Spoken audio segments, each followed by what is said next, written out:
Hello and welcome. This is the Roar podcast live from the bottom of Hubbard Hall on lovely Cazenovia College campus. And I am your host, Patrick Smith, and with me, as always, is my co-host, Kevin Ingram. That was a fun introduction in the bottom of Hubbard Hall. That's different. I wanted to give the location so I knew where we were. Anyways, so now on today's schedule, we have a lot planned. We have a lot of talking points. We have talk about men's lacrosse, kind of recap the games that happened over spring break. They happened in Clearwater, Florida.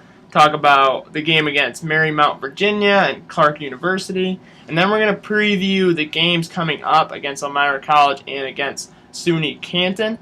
And then I'm going to turn it over to Kevin, talk about women's lacrosse. So what do we have in store for that? We have, there's not much in store for women's lacrosse. They only played 2 games over spring break. We will be covering their game against Muhlenberg and Elms this past spring break, which I heard was a very interesting matchup. And we'll preview a little bit for their upcoming game this week, actually tomorrow, against Houghton College, which will be away. So we have a lot in store a little bit. Okay, so once we wrap up that, we're going to go right into baseball. So Kevin, what do you have for that? Oh, baseball. Baseball had a very interesting spring break when it comes to their games. They played a lot of doubleheaders. They actually played a total of about five doubleheaders this past spring break. So they were actually pretty busy. I don't think they had like a nice, comfortable spring break as me and you probably did, Pat. But yeah, they got to play baseball, so I guess that was the best part. So we'll be touching on their wins and their loss for their spring break season and preview a little bit of their upcoming games in April. Okay. So then once we get done with baseball, we're going to touch on softball a little bit. They played in the Fast Pitch Dream Spring Classic, which was held in Myrtle Beach, I believe. And they played 10 different teams, 10 different games. And so then we're going to preview a little bit in the upcoming games. They play March 30th at Scranton, PA. We're just going to touch on that. So we'll have a short little break and then go right into men's lacrosse. So stay tuned. So welcome back, folks. We're going to get right into men's lacrosse. They played down in Clearwater, Florida. They played 2 games down there against Marymount and Clark University. The first game they played actually at Joe DiMaggio Sports Complex.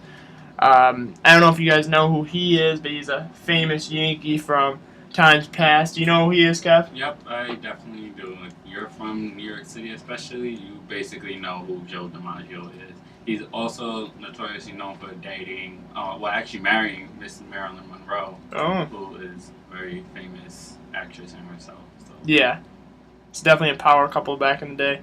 Alright, so anyways, the first game they played Marymount College. It was a 12-11 loss for the Wildcats. It was in front of 50 fans.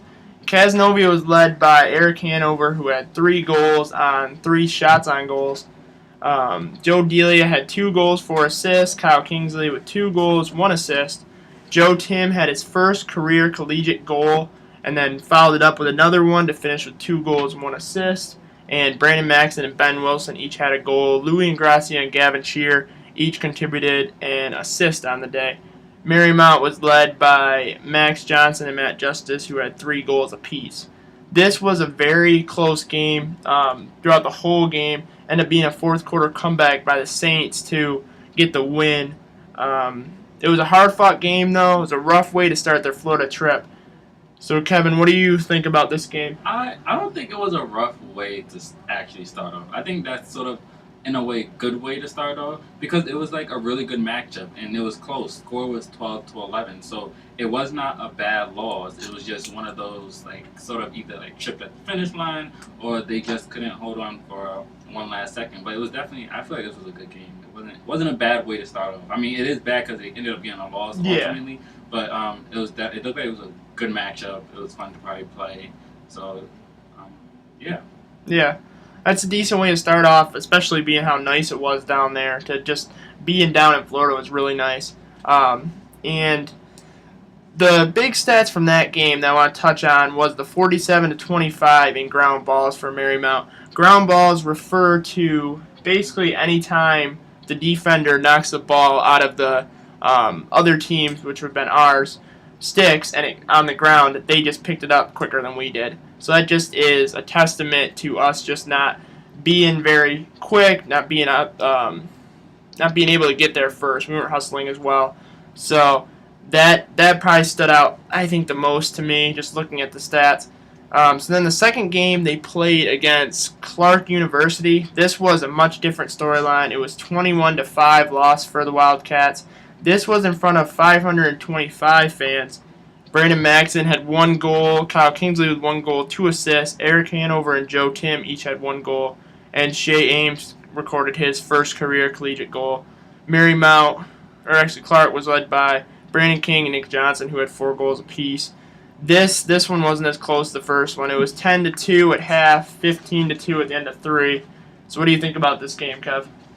Now, they would have started off this way. Now, that would have been a bad start. But with this game, it was like a bad way to walk away from spring break and to come back up north with such a big loss. It's a big gap. Cats didn't even hit double digits at least when they got this loss. They were still in single-digit range.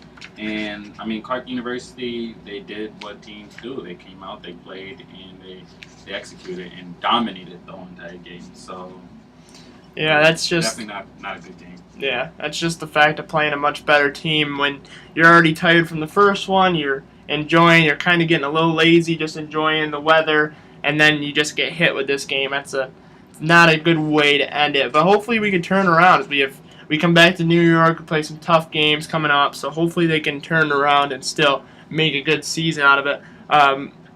The next game that they play is actually tomorrow night on the 16th. They play in Elmira, New York. This game they played last year on the same date, and it was 9-8 loss for the Wildcats. Eric Hanover had 3 goals. Brandon Maxson and Brock Post had 2, and Ben had 1.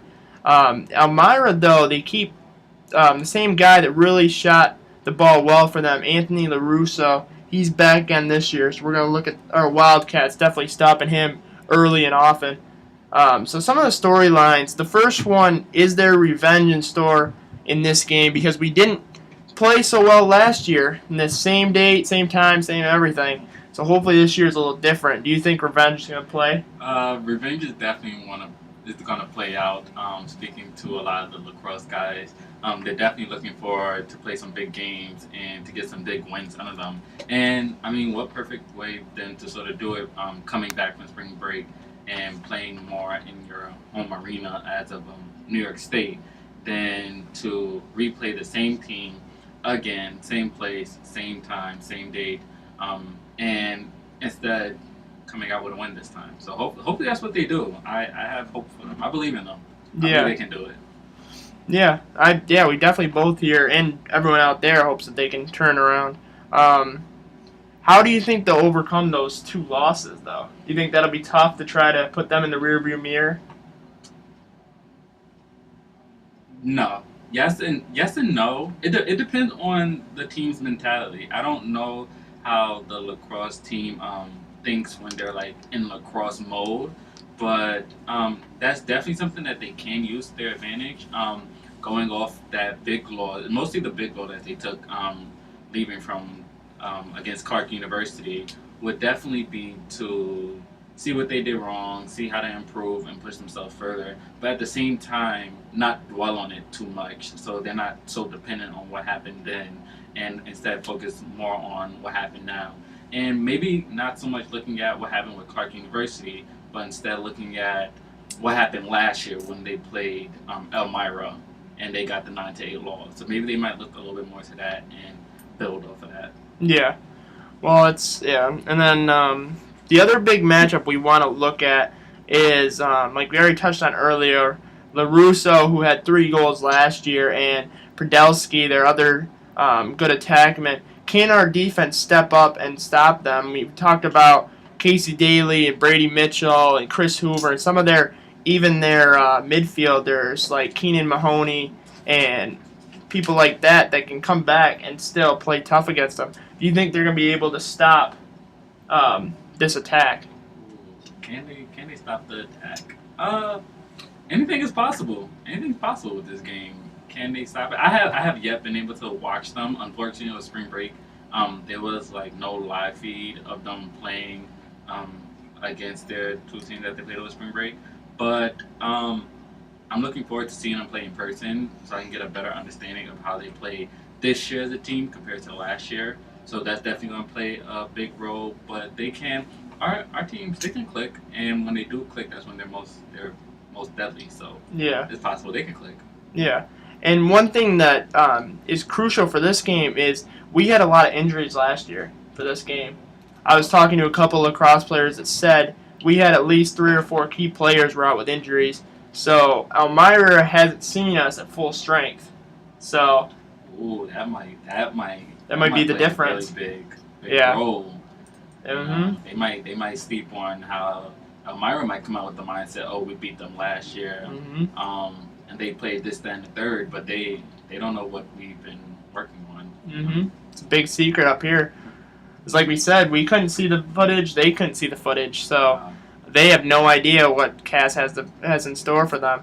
So now as we look at the other game, it's SUNY Canton. The big story for this game was 13-4 win, and Cass was led by Brandon Maxson, who had 7 goals in the game. Ben Wilson had 3, Kyle Kingsley with 2, and Eric Hanover with 1. The big story, though, was Brandon Maxson's 7 goal. He really led us in that game. That I think it's up there with one of the better games in recent years. So the big storyline is, can he have that dominating performance again, or do you think that someone else is going to take his place and get those 7 goals?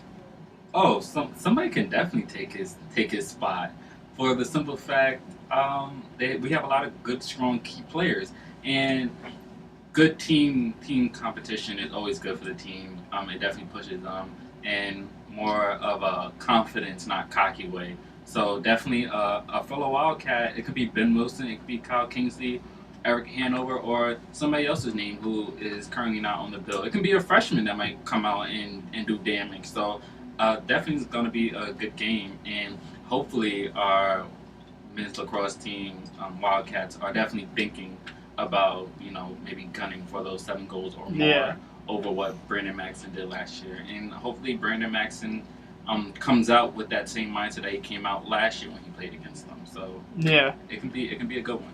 And another story to look out for is if Elmira doesn't go the way we want, coming in with 3 losses and that big win over them last year, that's going to be blowout city, because if we come in with 3 losses going in to play a team we've already beaten pretty easily last year, I think they'll have the mindset they want to win. They want to get one in that win column. Oh yeah, definitely. But then you have a lot of threes going on there, because then you have if they unfortunately if they do get that loss, that'll be 3 losses, and then they have a 3-day break in between when they play Elmira and SUNY Canton. So that's a lot of threes right there. Yeah. Could be some superstition going on. Maybe we'll Hopefully get some of those 3-point shooters from the basketball team in here and talk about threes.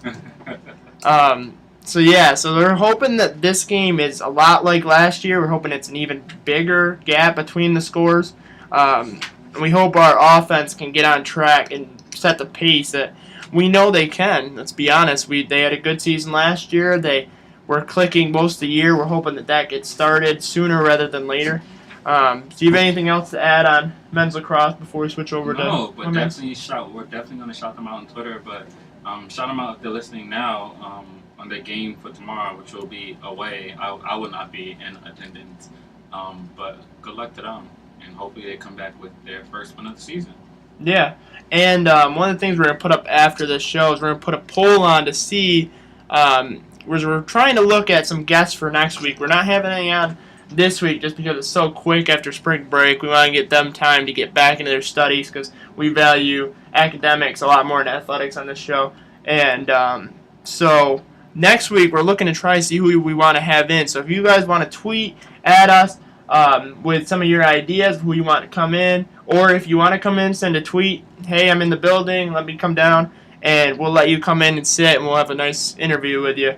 So now we're going to take a little break and then get you set up with women's lacrosse, and it'll be Kevin on the mic. So if you want to hear him speak, he will be coming in. Or if you're sick and tired of hearing me speak, which I think a lot of people are, we'll switch over quick. So stay tuned. Welcome back, ladies and gentlemen, to The Roar. Now, I will be talking about women's lacrosse this past spring break. So, our women's lacrosse team, they took a very nice long trip down to South Carolina this past weekend, Pat.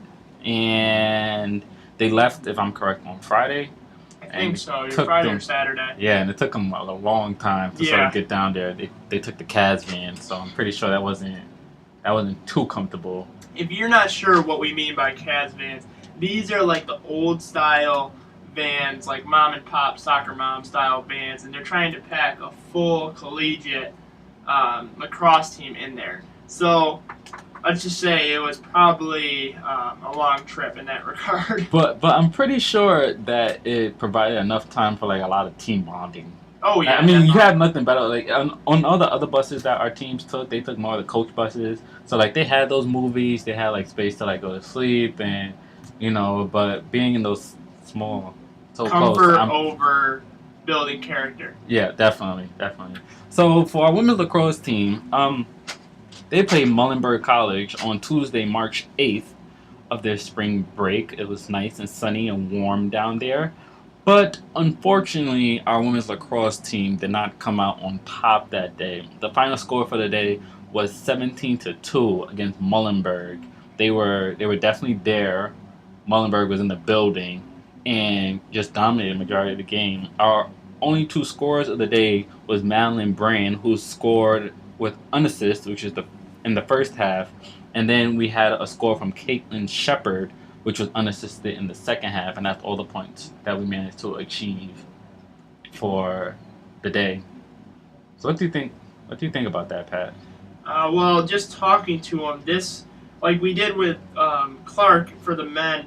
This was another team that was a lot more better ranked than our team. So coming in, I think they kind of knew that this score was going to be not in their favor. But 17-2, that's rough. But they still that's a competitive game. I mean, they didn't get shut out. That's a positive. And I mean, Well, They ended the first half of their game. The score is 8-1. So I mean, in a way they sort of still had a chance coming into the second half. But right off the bat in the second half, Caitlin Shepard actually scored the first goal of the second half, which gave Cass its second point. But Cass just could not get the momentum up, and which Molenberg just came through and roared and shot all the rest of the shots for the day. see, it's good that they came out like really sharp like that because winning the first 5 minutes is always crucial in any sport. So I mean, just to do that against such a highly ranked team is something to talk about. I mean, the score might have not been in their favor, but coming out strong for a 5 minute stretch with scoring the first goal, I mean, that's pretty good. Yeah, well, I mean, definitely going into the second game though, they did not have that mentality at all. They played against Elms College that same week on Thursday, March the 10th.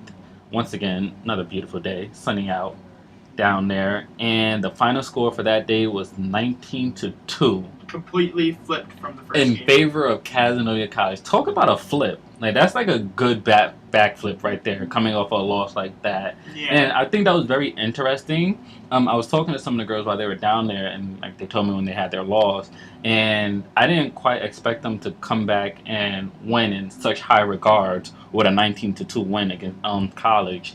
In the first half alone, Abby Webster scored 3 goals with no assists. Caitlin Shepard scored with no assists. Alyssa Kistner, with an assist from Abby Webster, had a score. Deja Warren scored with no assists. Madeline Brand scored with no assists. And Mackenzie Brissett with an assist from Madeline Brand scored. And the way I like tallied it all up, it was hard to keep track of who was scoring when and when. So I just like combined all of the people that just scored, and that was just in the first half. Jeez. And what's very interesting about this is Alyssa Kistner.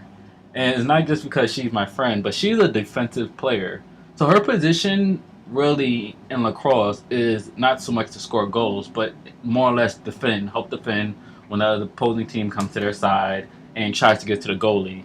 But Cass was dominating so much, Alyssa had the opportunity to play offensive majority of the game and get a goal. Yeah. So that definitely shows the dominance that was going on just in the first half. Yeah. At that, and I know you just mentioned, Pat, that the first 5 minutes of the game is always very crucial because you definitely want to try and get that lead and get that momentum too to hold on and to catch that win. Yeah, to set the pace right off the bat. Another one. Congrats to Alyssa. That's really hard to do from defense. But Madeline Brand is also another defender. Oh, I mean, both of them. That's really cool that they could come out from defense because that's, I don't know the actual measurement of a field, but that's a long way to run. Oh, and to get set up in a perfect position, shoot and score. I mean, congrats to both of them. Yeah, well, at least we know our players can do both defensive and offense Yeah. when need to. It was like a big party that day because although in the first half it seemed like they did a lot, the second half they did even more, and it was ridiculous. It was just crazy. It was probably nuts down there, and I really wish that we could have watched it. But to start off in the second half, Patricia Breen scored a goal with the assist from Mackenzie Brissett. Abby Webster scored a goal with an assist from Mackenzie Brissett. Deja Warren scored a goal unassisted. Caitlin Shepard scored a goal with the assist from Alexandra Welch. Caitlin Shepard scored again with an assist from Madeline Brand. Amaris Woodson scored with an assist from Haley Roger. Lindsay Frederick scored with unassisted. Then she scored again, assisted by Mackenzie Brissett. Caitlin Shepard scored with an assist from Mackenzie Brissett. And then Abby Webster and Kelsey Farrell scored with no assist to close out the game. Yeah, what's good about this is we had a lot of assists, so it wasn't. We weren't good enough just to sit there and take it ourselves. We had the passing game going. Oh yeah, definitely. It's those band bars. Yeah, that team it bonding, might have helped. that All team these communication. teams do that. Ooh, I don't know. We have a lot of teams. We have Yeah. like 31 baseball players. You may fit in 31. That's a fleet of man. That is, but it was definitely a good game. Mackenzie Brissett definitely came up quite a few times with her own personal scoring of the goal in the first half, and then having a bunch of assists in the second half. So she definitely got quite a few points in this game, all in all, because ladies and gentlemen, if you don't know, you also get points just off of assisting. So you don't even have to throw the ball into the goal, but as long as you pass it to whoever is shooting and they just so happen is able to sink it in, you also get that point. So Mackenzie Brissett definitely had a very big game for her. Overall, so far, our women's lacrosse team is 1-2, and I think they're starting off on the right foot. Yeah, I mean that's a good. That's a good run there. We've played two tough teams. I mean, Kings College and Muhlenberg, they're tough teams, and then the win over Elms. That's a decent way to start off a season. I mean, getting that one win, that's going to push them, especially being their last win, because now they got their height and intensity. They're coming off the win. They're coming off a high from that. They're ready to keep going, keep this win streak going. So that's a good it's a good record. Yeah. What do you think though of that flip though, coming from a 7-2 loss in the beginning of the week, and then closing out the week with a 19-2 win and coming back up north with it? What do you think? How do you think that's going to resonate for their upcoming game this week? Well, see, the thing that you can take away from, even though that 17-2 loss looks bad on your resume, but I mean, that's a learning experience. You probably won't play a team of that caliber much at all during the season, during at least the conference season. So to play a good team like that gets, you're thrown right into the fire basically off the start, and you got to play to their level, and to play up to a good team's level, that's a pretty good way to start. And then the flip, once you've played against the best, you play against one of the worst teams, and you practice more of your in-game, your plays, your things that you get set up, and other people that didn't get a lot of playing time in the first one, didn't have much success, got it in the second game. Oh yeah, definitely. I wonder like if anything was said after the first game, or was anything done in between like that 2-day period between their Muhlenberg game and their Elms College game, if like anything transpired that really turned it around, because they didn't just come back and win, but they won like extraordinary. Mm-hmm. So I wonder if maybe something happened during that time period in which bounced them back. Yeah, but they definitely seem to be in good rhythm. Oh yeah, Yeah, it pays when you have a bunch of assists on most of your goals because that means that not only the players are scoring, but you're getting the movement, you're getting the passing down, you're getting more of the fundamentals that maybe you couldn't work on so much in the other game. So I mean that's good to at least have all of that assist going on too. Definitely. So shout outs to our women's lacrosse team so far in their season, on their wonderful games over spring break. Ladies and gentlemen, this upcoming week, actually tomorrow, March 16th, our women's lacrosse team will be playing away against Houghton College. And that will unfortunately be away, so maybe we might be able to see it online, live streamed, or keep up to date with the stats.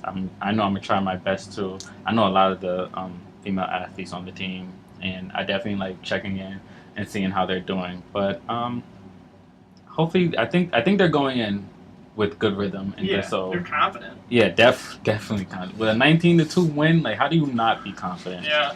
I don't know how much was said though. Thinking about what you said earlier between the games, I mean that's a quick turnover between days, but I think you just take the first game and just kind of forget about it for a lot of stuff. Like you say, well, it happened. Let's worry about Elms, and I think they did that because they definitely turned it around. So Mhm. props to them. That was a tough spring break for them, and they came out on top at the end. It was a little rocky. It was a little shaky, but in the end they came out on top, which is good. Congratulations to them. Mm-hmm. So, ladies and gentlemen, we're going to take a quick break, and when we come back, I will be discussing what went down with Oh, baseball. we got a lot of stuff ahead for both that and softball. Oh, baseball. You baseball, thought baseball, these two sections were long. Wait till we get to the actual baseball and softball.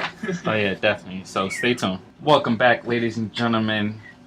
Now we'll be talking to you about what went down for baseball. Baseball, I think they had the most interesting spring break out of all of our sports team that went away this past spring break, Pat. And I don't know, like the way baseball was playing, it was very interesting to watch as the stats were being put up online each day for them. So right off the bat, they left here on Friday afternoon ish, and took a trip all the way down to good old sunny Florida, where the sun was out, the wind was blowing, and it seemed like the perfect setting to start off. I mean, when you speak about baseball overall, no matter what division, major leagues or not, Florida is always strongly associated.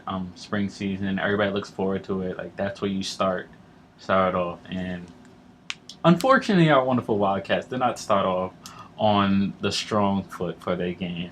So game one took place on Sunday, March the 6th, against Medal College, and they played a doubleheader. So they got two chances to go toe to toe with Medal. And in the first game, the final score closed out with a 2-13 loss. And that's very tough. What is it with our sports team, Pat? Maybe you might be able to explain. With our sports team starting off with these single digit losses against teams that are hitting them with double digits. Like this is our third team in a row that started off single digits, but the other team had double digits with the Yeah. one. And, Well, I think a lot of it comes down to, and it's Madai, by the way. You were close. That's a tough one to say. We apologize to any Madai fans. Anyways, I think it's a lot of it comes down to they have to travel. I mean, Florida from here is probably 20, 21 hours away, and it's a long ride. It's getting there. It's getting into a new room down there. You're getting all settled in. Then you have to go play. I think as the week goes on, you're more adjusted to the weather, the people down there, the sights, everything like that. Where you're just kind of excited, you're pumped, then you start playing, you're like, oh crap. Yeah, well, I think what was different with baseball when they played on this day compared to when our women's lacrosse team and our men's lacrosse team played. They played on a Tuesday, so they were able to like at least get down there and sort of settle for a little bit. Whereas baseball got down there midday Saturday or Saturday evening, and then the following morning, they're up and at it. And they played. These were afternoon and evening game. So I think what it is that like a little shake, try to shake it off to start it off. But they set the bar at a 2-13 loss in the first game of their doubleheader. against Madai. Our only two players to score that day was Mr. Josh Allen and Mr. Dan Crozier. Crozier hit a double in the third inning and third double RBI, which allowed Allen to score and come home. And then Mike McCarr hit a single RBI in which Crozier was able to score, and that was all the action that the Casanova College Wildcats saw for that game. Madai was dominated. Name popped up quite a bit. Mr. Kruska for Madai, he pops up quite a few times. What position was he? Did it say on there? No, I could not find his position, Pat. Oh. He's not a Wildcat. He True, was just but there. I was just wondering if he was the pitcher or if he was more the hitter. Oh no, he wasn't a pitcher. He was more of a hitter. Okay. His first action came in the third inning too. He hit a single, 2 RBI, which allowed two of his players to come home. He then hit a triple in the fifth inning, which allowed one of his teammates to come home. So he just popped up repeatedly, doing a whole bunch of stuff, and then he actually came home on two of those occasions too. But a lot of action. The action didn't really start off until about I want to say like the third inning. Okay. When they went into the third inning, Kaz was losing 1-3 at the time, but in the fifth inning, they Madai just like took full blown control, and it just went out the window. It was two triples and a double, which provided them. They had a couple of singles in the fifth inning, and we had an error that was conducted by second base at the time. So definitely was very dominant. So what do you think about that, to start off your first game of the season with a 2-13 loss at that? I mean, that's not a positive way to start off, but I think, that's not too bad. I mean, 2-13, they had a stretch where it was promising. I mean, they got, like you said, you had a couple hits, right? They string a couple hits together, they get a couple runs. You know, that's positive. I mean, the rest of the game might have not been the way we wanted it to, but that little stretch, you could say, well, we did good against this team right here, so let's keep doing that. And it looks like as we go through the next couple games, they started picking up on those timely hits back to back, you know. But definitely was it was a tough way to start off. Pictures for that day was Chris Shad, Austin Mateo, Matt Cater, and Kevin Fitzgerald. With Chris Shad, he was pitching for majority of the game. They took him out in the middle of the fourth quarter, which is when things sort of started to get a little bit shaky and turn around. But on to the second game of their doubleheader. That score was a little bit closer. It was a loss, but score was 4-7 in favor of Madai, and I mean that speaks volumes that obviously over time maybe that was like a little bit of stage fright to start the season. There could have been. Because I mean you have a 2-13 loss, but then you come back for the second game of the day with a 4-7 loss. So I mean it's not a win, but it's still sort of close. And it's still the same team we're playing. I mean, obviously there's going to be different pitchers, different people in the field, but I mean you're playing the same basic team. I mean, and you tack a couple more runs on, you limit them to a couple less runs.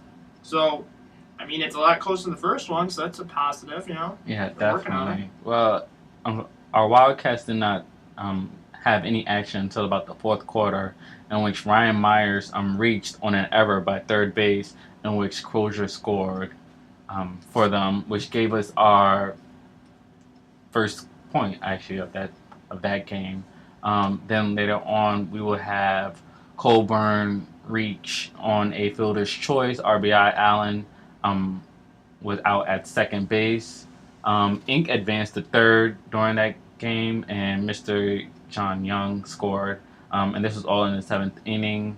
And then Crozier hit a double to RBI to Colburn, in which Colburn scored and Inc. scored. So we didn't see a lot throughout the game, but we definitely closed out with a close one. It feels like with that game, like the last inning or so was definitely a little bit Casanova. We started to take the reign, and that speaks. What if baseball was like 12 innings? You think they maybe would have got them? I don't know. I mean, they're not starting off so well, but once it's like you said, once they get going, they can really put some runs together. Yeah, So. it definitely maybe Madai started becoming tired and Cavs sort of tried to get close and try to capitalize, but unfortunately they fell short. Um, so that put actually Casanova at a 0-2 to start off the season. They would play again the following day against Juniata College on March the 7th, which was a Monday.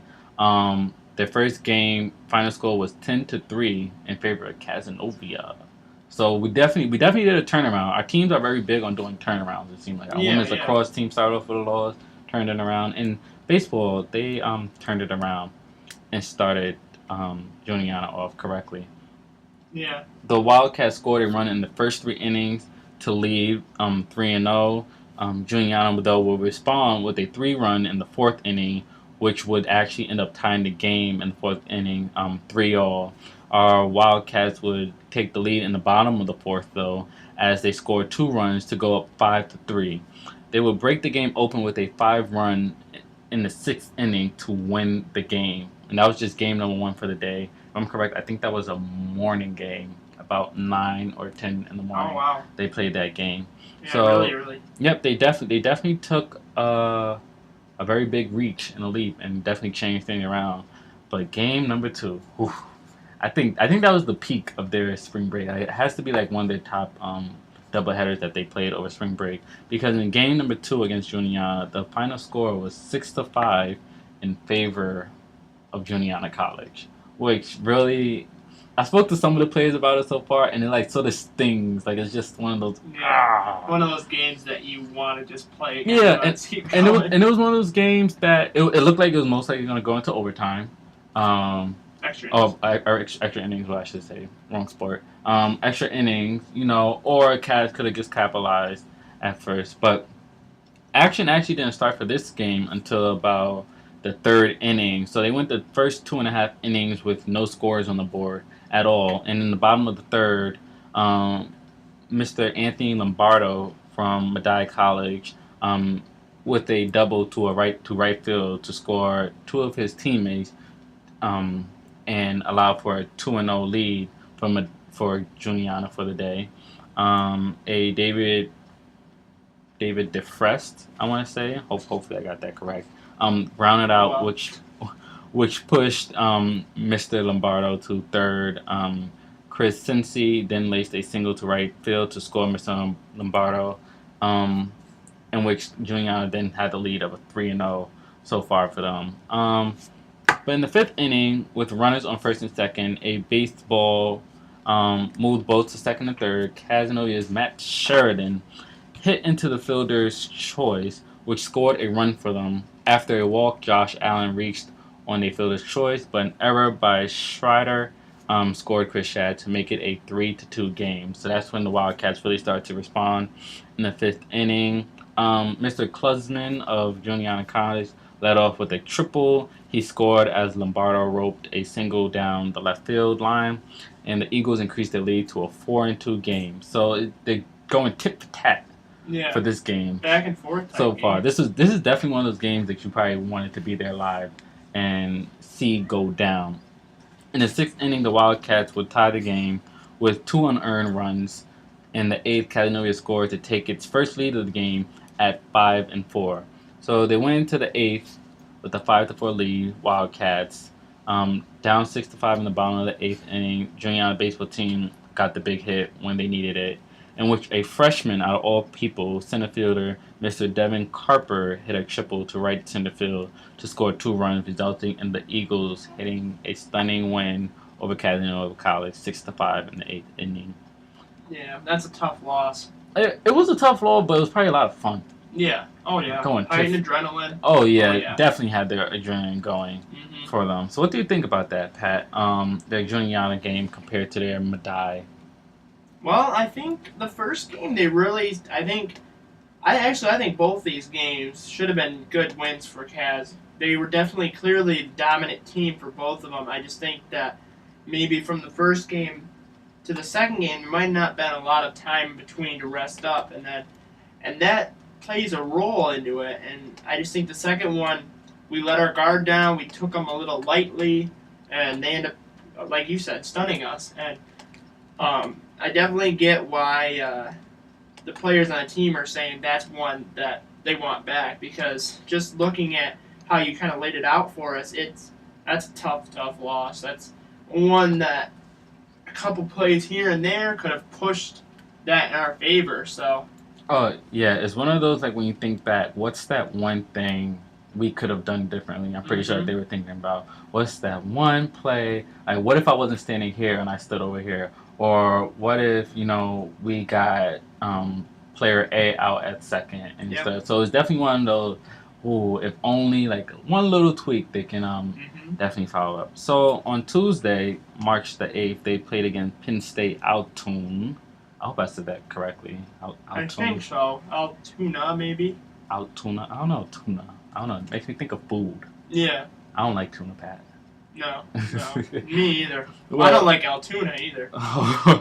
well, against that college, again, their doubleheader for the day, our Casanova College Wildcat came out on top.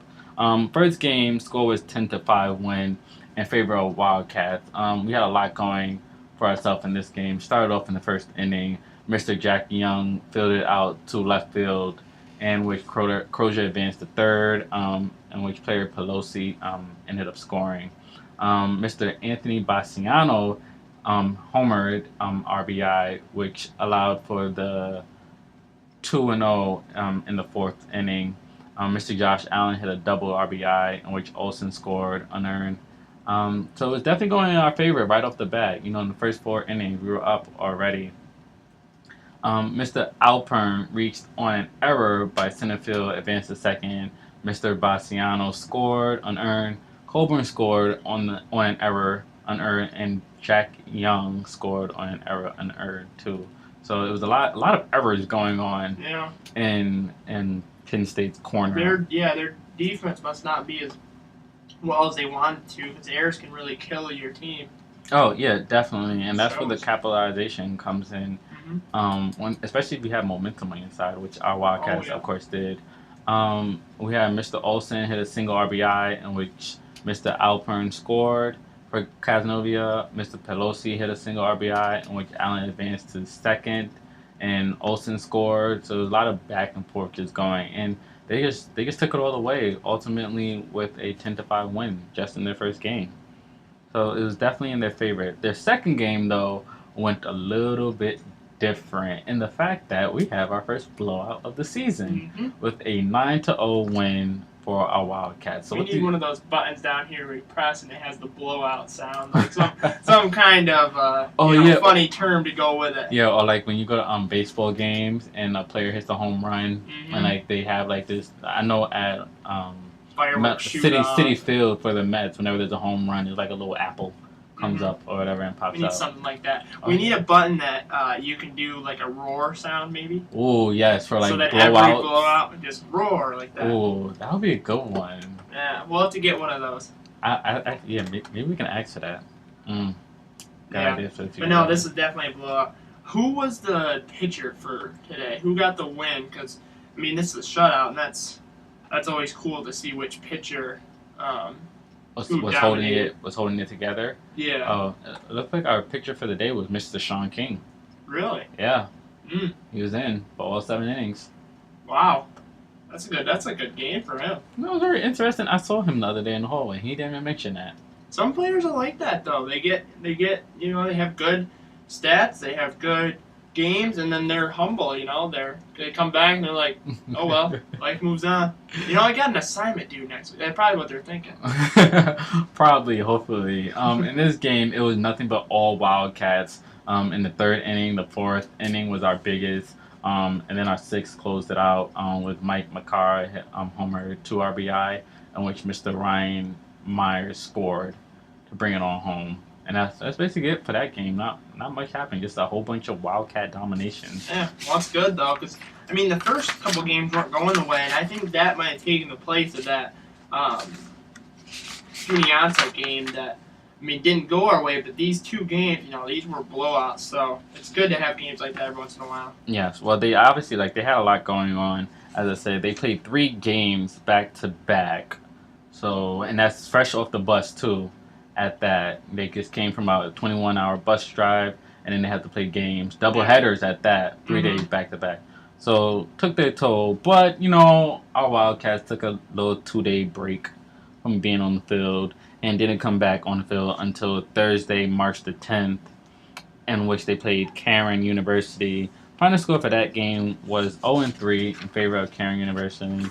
Not much happened. It's now they got their own blowout. We didn't even get one run, unfortunately. In either games, the doubleheaders, it looks like. No, not at all.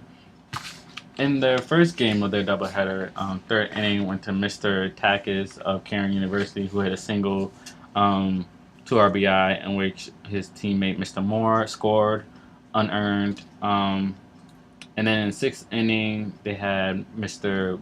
Buckery, hopefully I said his last name correctly, reached on an error by second base, in which player Mr. Fernandez advanced to third on an error, and Mr. Lang scored on a throwing error by our pitcher, which is unearned. Yeah. So our errors, it's like it came back to haunt us in a weird way. Yeah. Like one game we were capitalizing on errors, and then this game we had our own errors. Yeah, I mean, that air bug is tough to come over. I mean, when you start, throwing the ball away like that, it's hard to get back in the flow of the game because that's going to just keep, every time it seems like the ball just doesn't want to find your glove. And that's really disheartening. Like, you go down 3-0, and then you got to play a game right after that, and it's like that day just keeps going on and on. Thursday wasn't too kind to our Wildcats. No, not at all. And then in game 2, final score was 0-6 in favor of Cairn. Mostly dominated by them in the first inning. At that, they ended up leaving the first inning with a 4-0 lead. And then in the fifth inning, they would capitalize again, players from Cairn University, and gave us the 6-0 loss for that one. So we had two games where we just fell short. Well, so you move on, like we said with the other games. Athletes tend to move on when there's games like that, and I mean these games you just kind of move on, and I mean it's kind of one of those games where you're just like, all right, let's get back on the bus, let's go back, let's call it a day, and you go on to Friday hoping for the best. I mean. Well, they went on. They did actually go off onto Friday, in which they played King's College, and in game 1, final score was 10-3 in favor of King's College. So that game was not so much in their favor, but I mean they didn't get blown out this time. Good thing, because I don't really like seeing those zeros on the Wildcats at all. They definitely don't. I'm pretty sure they don't, but I don't like speaking on it. It just hurts me so much. King College would score first and lead in the first 2 innings, 3-0. Cavs will respond with Alpern. Mr. Alpern walked on an RBI. Colburn advanced to second. Mr. John Young advanced to third. Mr. Mike McCarr ended up scoring in that inning. Mr. Gabrielson hit a double to left center field, 2 RBI, in which Mr. Alpern advanced to third, in which Mr. Colburn scored unearned, and then Mr. John Young also ended up scoring. So that's where most of our action happened for that day. The rest of the game was Kings with a big gap coming in the 5th inning, and one last touch in the 7th inning off of a double. So Kings College definitely did. They capitalized on that game, but it was definitely, we definitely left our paw print a little bit on there. We stretched just a little bit. I feel what's interesting about some of these games is probably watching it. When you have moments in games where a team is dominating or whatever, and then in the middle of it, a team just starts to get momentum and start capitalizing, which is what happens with a lot of these games that go on. And I think that's what keeps the game very interesting and keeps the players interesting, and it changes momentum and holds control. Because in any sports game, it's not over until that clock or that extra point, depending on the type of sport it is. The big league starts singing. Yeah, it's not over until the end, until it is called by a ref or official, it's not over. So anything can always happen in the game, which is Yeah. why when I go to a lot of these games, I go with the mindset of, okay, yeah, they beat us last time. Yes, they're leading right now in the fifth inning, but you never know Yeah. Oh yeah. what's gonna happen. Especially with baseball, because the team just gets clicking, and then anything can happen. They start stringing hits together. They get, a single here, a double here, another double, a triple. Then, once in a while, someone just cranks one, and then you're right back into the game. And it's good because these are low-scoring games. Like where like basketball, you get these 90 to 80 scores. In baseball, you're lucky to get to 5, 6 runs. So one run is huge. So, yeah. Ladies and gentlemen who are listening, it is 4 o'clock right now, Eastern Standard Time. You're listening to WITC 88.9 at Casanova College in Casanova, New York. So, second game of the day against King's College, Pat. We unfortunately have another zero on a. Our Wildcats walked out with a 0-9 loss against King's College in their doubleheader for the day, and King's College just came in and obviously dominated. We had no scores at all, which sucks. King's College popped it off. First inning, they definitely took 2-0 at first in the first inning, but majority of the play came in the fourth inning, in which score was about 5-0 at the time, but then they just grazed on it, got 4 more runs for the day, and I wonder. I have yet to really actually speak to some of our baseball players and ask them overall what do they think of their spring break down in Florida, because they walked away with a couple of tough losses unlike all of our other teams. So Yeah. what do you think that's going to play out though, Pat? I think a lot of the stuff that happened was, early season nerves. They've only been playing together a couple months, about a month now maybe. So I think as the season progresses, you'll start seeing these younger players, the sophomores, the freshmen of the world. They will start coming into their own. They'll start timing their hits a little better, timing their throws better, and you'll see them get better. Last year I don't remember what their season was like, but I bet they probably started out the same way. Win here, a couple losses there. As long as you get, and they were, I forget what the final record was for them over spring break, but as long as they're keeping it towards 500 is pretty good. So, they'll turn it around. I have faith. Yeah, I do too. Hopefully. So overall, right now, our Wildcats are sitting at a 3-7 record, which is it's not a good way to start off. But this time around, they're back up north. They're back in their own little territory. It's a little bit more comfortable. They don't have to do a 21-hour drive to any more of their games. So hopefully they start having a big turnaround for them and everything starts going in their favor, Pat. Because I like saying good news to them and stuff. So, ladies and gentlemen, we're going to take a quick break in which Pat will come out and close us out for the last half hour with what softball had going down with for spring break. So stay tuned. Welcome back, guys.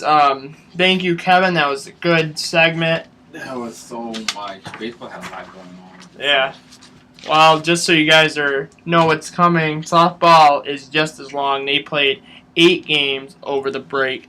So to get right into it, the major thing was they ended up going 500. They went 4-4 overall. They played in the Fast Pitch Dream Spring Classic in Myrtle Beach, South Carolina. That's a mouthful, but that's a pretty good tournament down there where you get a lot of teams from all over come down and they play. Yeah, you get a lot of nice weather.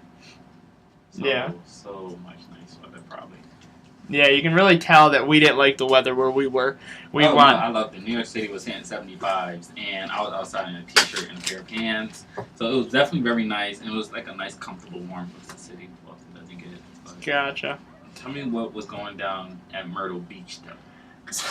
So the first game they played New Jersey City College, I believe. And it was a 7-2 win for our Wildcats. Kelsey Morgan picked up the win on the mound. She had 5 innings, only giving up 1 run and 5 strikeouts. Some of the batters we want to touch on Laura Matikovic went 2 for 3. She scored once. Marissa Scarcella went 2 for 4 with 1 double and 1 RBI. And Angelica Clark went 1 for 3 with a double and an RBI. Jayla Lee Vega picked up the loss on the mound for them.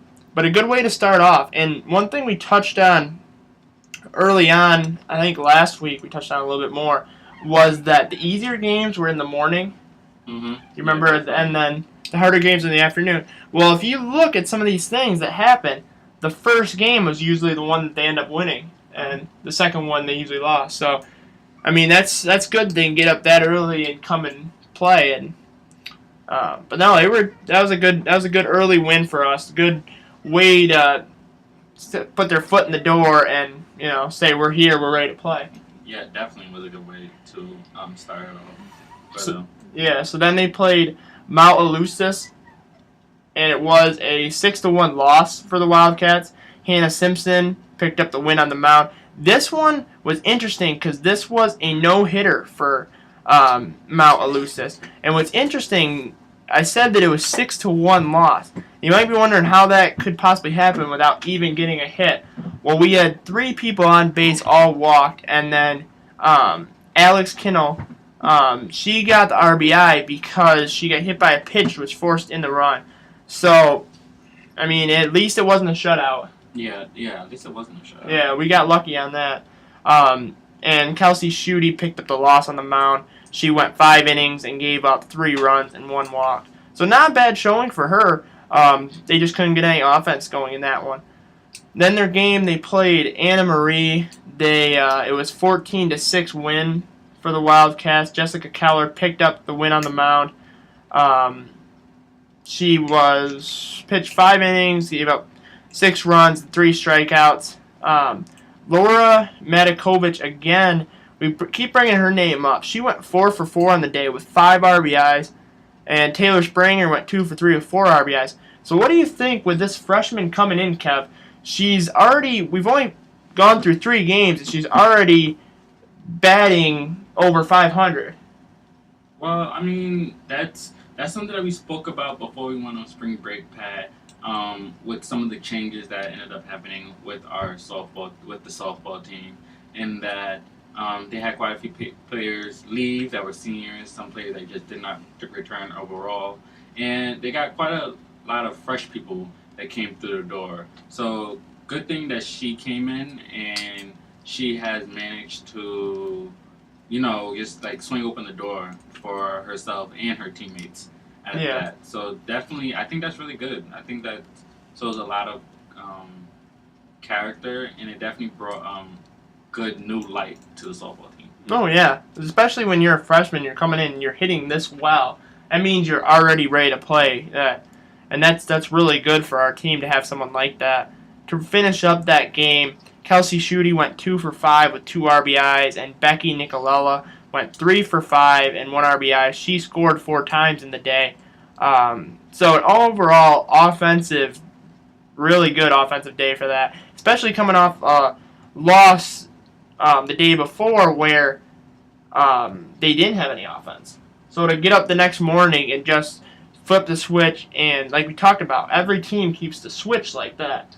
And it seemed like they literally took the switch, flipped it, and the offense started producing. Yeah, definitely. Which is, I don't know. Hopefully, you think that's going to, like, what their season is going to turn out to be? I guess a whole bunch of flipping going around. I don't know. It seems like that happened over spring break. Yeah, that's what it seemed like. It was going on, tit for tat. It was like good day, bad day, good day, bad. I mean, it worked out for us because we still went 500 in a tough tournament down there. So, I mean, it might not be so bad. I know once again to conference time, I don't think they're going to want to do that. They got to No, definitely not. String some victories together. So then after that, they played on that same day. They played against SUNY Canton. That was an 11-2 loss. Kelsey Schutte went 2 for 3 with 1 RBI. Kelsey Morgan had 1 RBI in the day. And Laura Matikovic again went 2 for 3 with 1 double and scored 1 run. Kelsey Morgan also pitched that day, and she gave up 11 runs in 6 innings and had 6 strikeouts. so again, like they keep flipping from one game to the next. I mean, the offense is producing, the offense isn't producing. Yeah, I wonder what that is all about. Are they like switching out players? Are they like losing momentum as Yeah. they? I mean, because playing 2 games in one day, I mean, it's definitely a Oh lot. yeah, But definitely. I wonder if that is a role that's going on with it, or are they switching out players? I wonder what it was. I I don't know. unfortunately could not catch. I did watch the softball team's first game that they played down in South Carolina, but I could not unfortunately catch all their other games. But that's very interesting that they keep going back and forth with Yeah. those wins and losses. Oh yeah, definitely.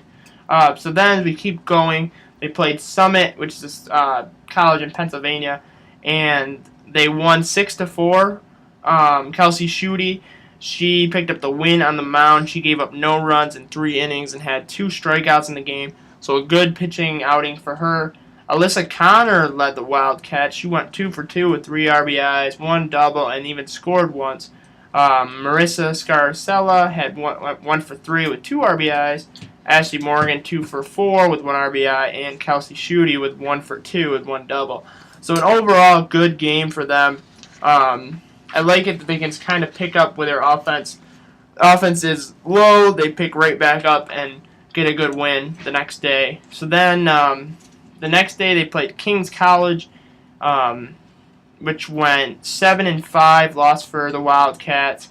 Taylor Spranger went 2 for 4. Kelsey Schutte also went 2 for 4, and they had Taylor had 2 RBIs and Kelsey had 1 RBI, and Kelsey Morgan picked up the loss on the mound for them. And then we'll just keep going right through these, and then we'll bring Kevin in to talk about him a little bit. Regis in Massachusetts, it was a 3-2 win for Kaz. Kaz scored in the 8th to seal the win. Actually, Kev, what do you think? Because this game, we talked about going into extra innings. How does it feel, do you think, to get a win so late like this? I feel like it's good because it shows that you were the team that held on no matter what. Some players or some teams, just in general, they might like get to I don't know the second half of their game or maybe their last inning of a game and be like, okay, well, time is up and the game is over. And this team, they went in with that. They had that mindset. Okay, well, now we have to go into extra innings, so we have to do some work because unfortunately we could not get the work done in a certain amount of I don't want to take time, but in a certain amount of innings. So Yeah. I mean, it probably feels really, really well that in the end you get to capitalize over. Oh yeah, definitely. I like that we're able to still keep playing that we get into over or extra innings, and you don't get tired. You just keep fighting, and that I think that was probably the most important win we had right there to be able to go into extra innings and still win. Oh yeah, definitely. Yeah, and Kelsey Schutte picked up the win on the mound. She went 7 innings, only giving up 2 runs and 1 strikeout. And then Kelsey Morgan came in, picked up the save, in 1 inning of work. She had 1 strikeout.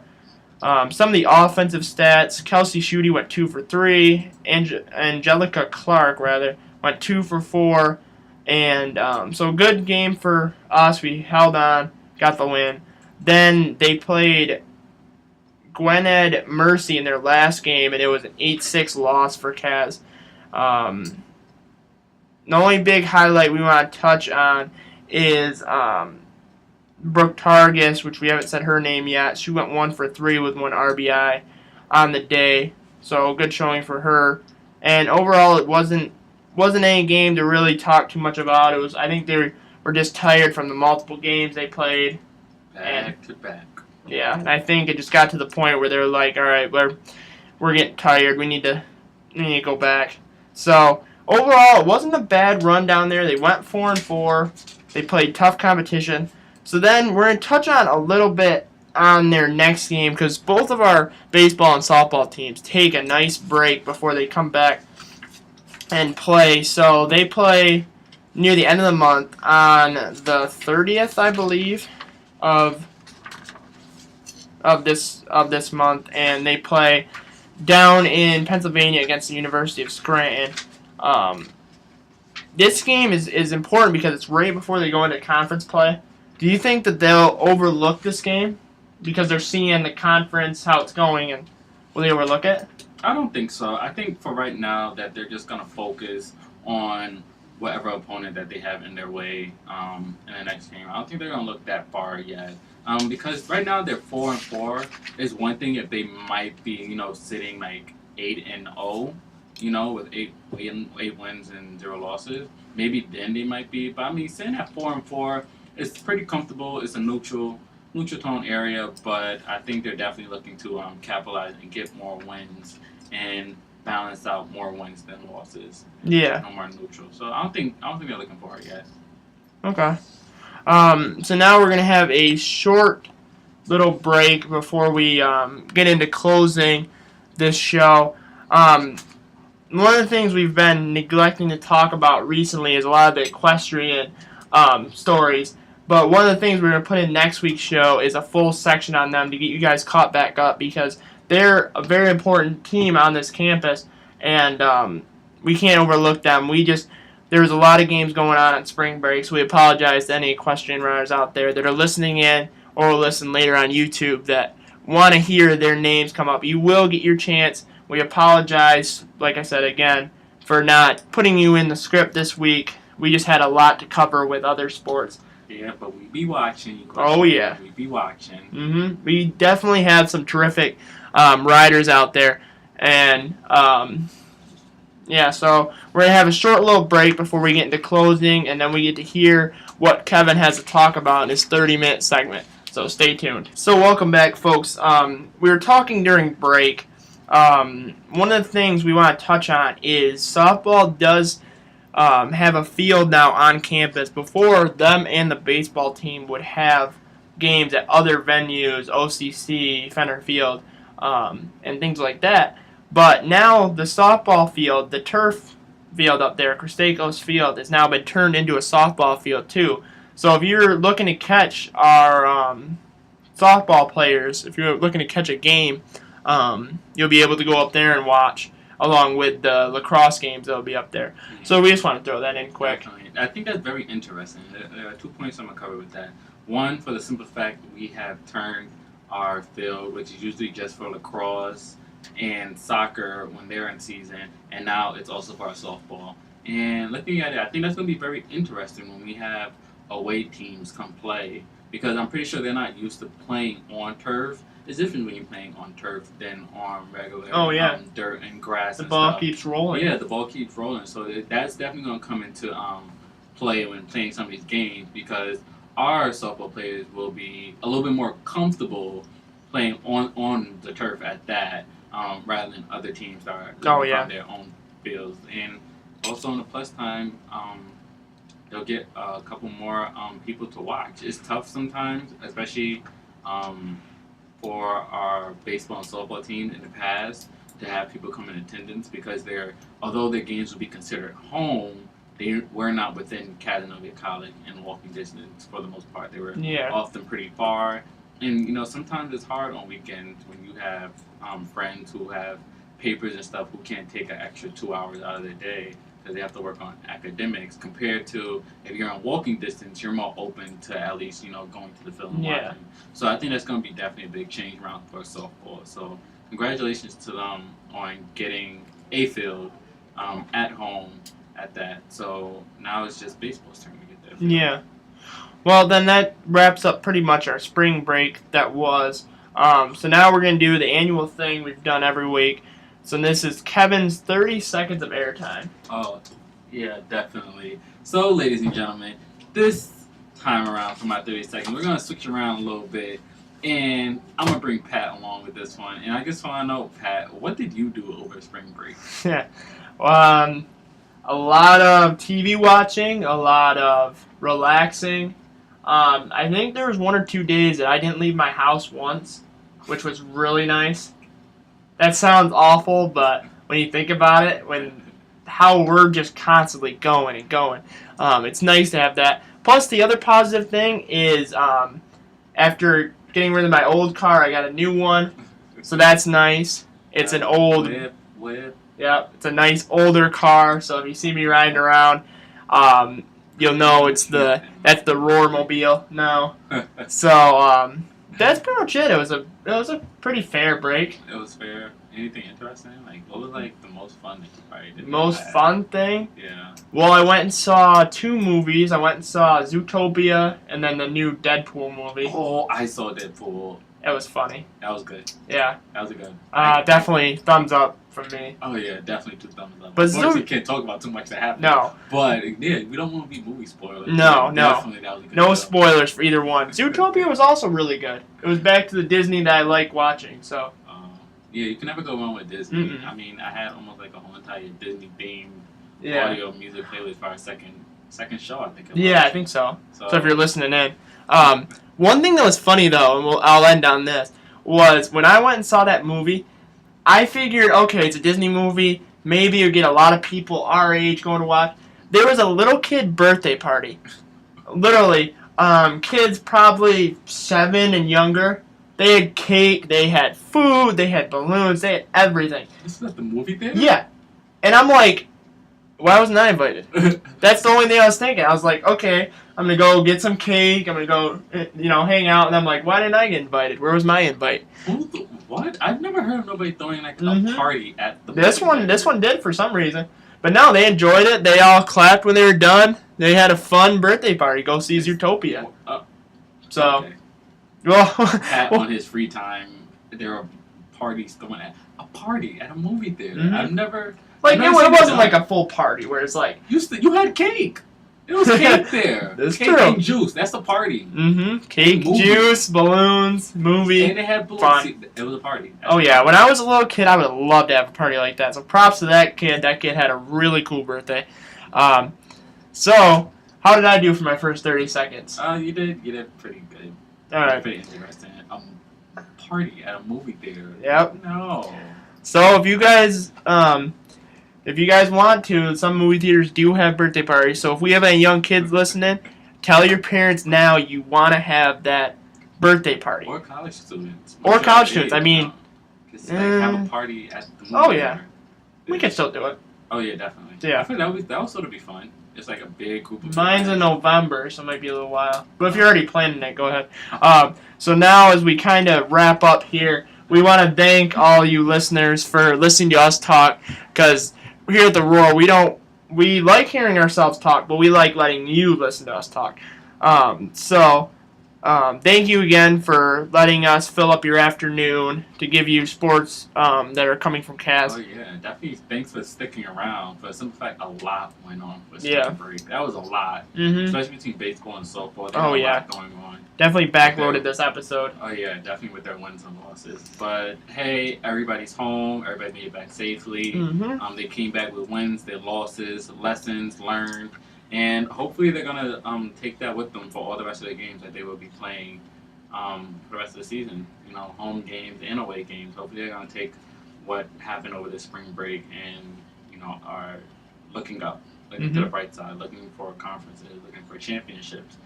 Overall, every team wants to win. So, and call themselves the best. Yeah.